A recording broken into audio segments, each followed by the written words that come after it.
Don't worry, little Timmy, your rep. Actually, what do people even wear anymore? Oh, Fashion Reps is down. Alright, so there's been a massive problem with Pandabuy lately. I'm sure you know, if you're, well aware with the scene, is that Pandabuy is, well, they're getting shut down by the feds, cuz. But apparently really not. Huh? I don't know what's going on. Apparently they're working again or something, according to CDAZ. Yeah, he's being sued. This is a message to anyone out there. It is, maybe don't spend hundreds of dollars on fake clothes on Pandabuy. Clothes that you don't even need in the first place.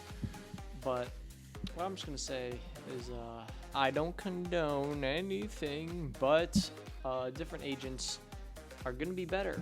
Not CSS buy, CF fans. I wouldn't trust Pandabuy anymore. It's okay not to use Pandabuy. It's okay, I promise.